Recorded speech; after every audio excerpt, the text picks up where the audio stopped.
Welcome students to the second lecture or the second video of pollination topic. In this we will be covering the cross-pollination aspects.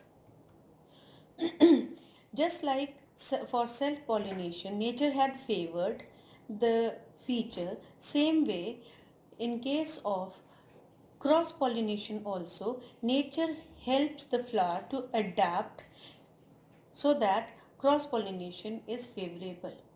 The very first condition over here is unisexuality.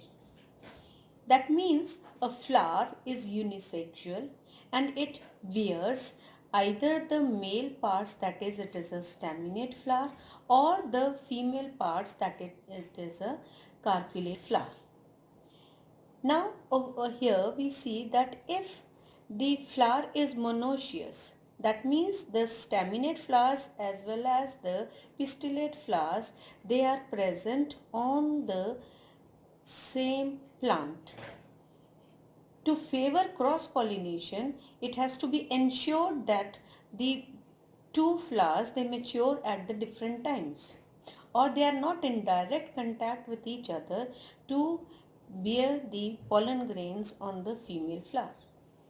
In case of dioecious condition, the male flowers or the male plant and the female flowers and the female plant would be totally different.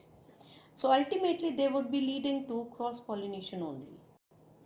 The second condition for is self-sterility.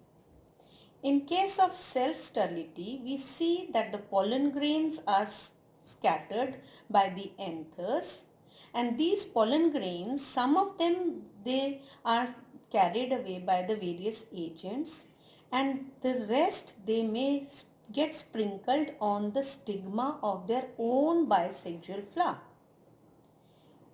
Now when the pollen grains land on the stigma of their own flower, the condition is, will those pollen grains be germinating on them? No, they will show the self-sterility or self-barrenness because of the similar sterile gene which is absent in them. That means the pollen grains are not accepted by the stigma of their own flower. For this, the examples are tomato and the tobacco plants.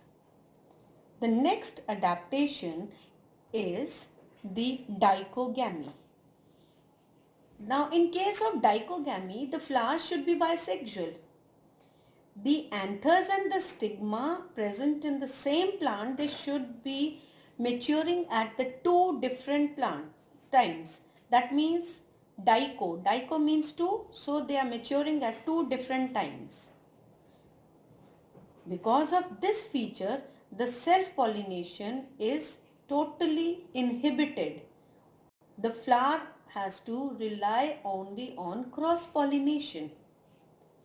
Now in this dichogamy, there are further two conditions. Which part will mature first? If the male part matures first, then the flower is called as protandrous flower and the condition is called protandry.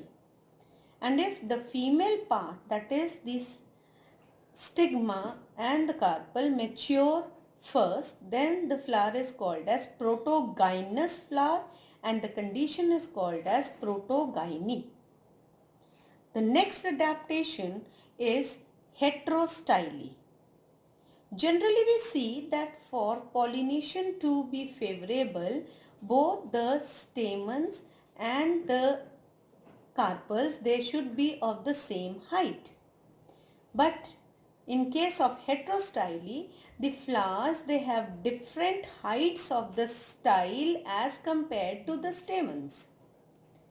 So we see that if the style is too long, the stigma would be hanging out of the flower ready to receive pollen grains from the surroundings, but not from their own flower or the anthers, because the androecium is hidden by the petals within the flower.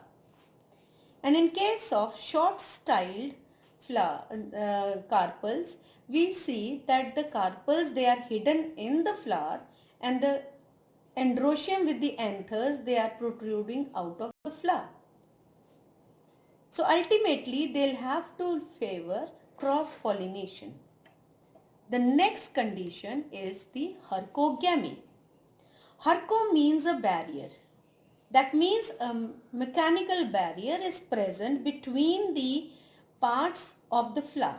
The parts of the flower are arranged in such a manner that the barriers have been developed between the androecium and the gynoecium and the various parts.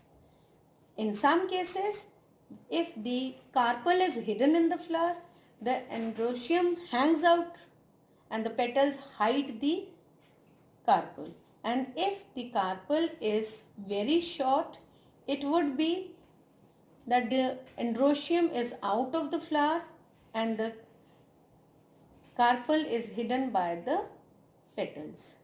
So such a condition is called as hercogamy.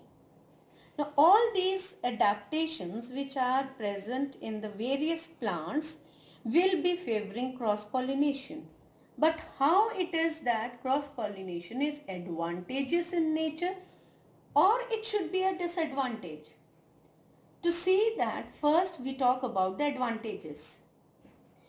During cross-pollination, two different plants, their genetic combination takes place.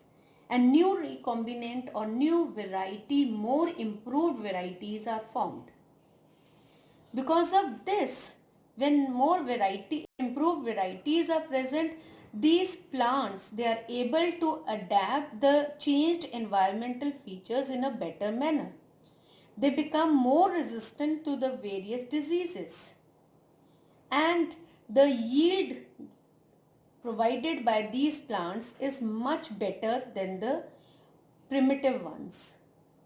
And these better recombinant plants, they would be producing better seeds, more in number and healthier. But to talk about disadvantages, we see that even cross-pollination shows various disadvantages. The very first is that this feature is a less economical feature for the plants because the plant has to produce pollen grains in a large amount.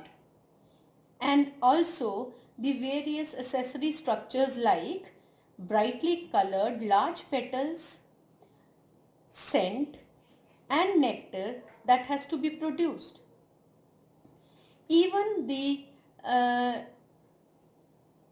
chances of pollen grains being carried over by the agents to the right species of the plant is not that much with surety.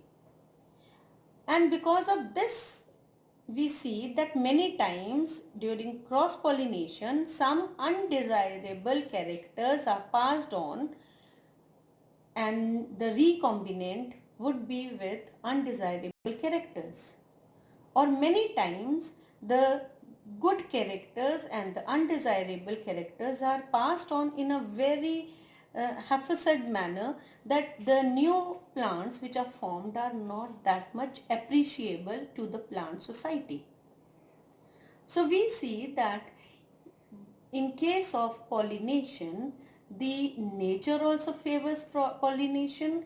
The plants, they are adapted well for the specific kind of pollination.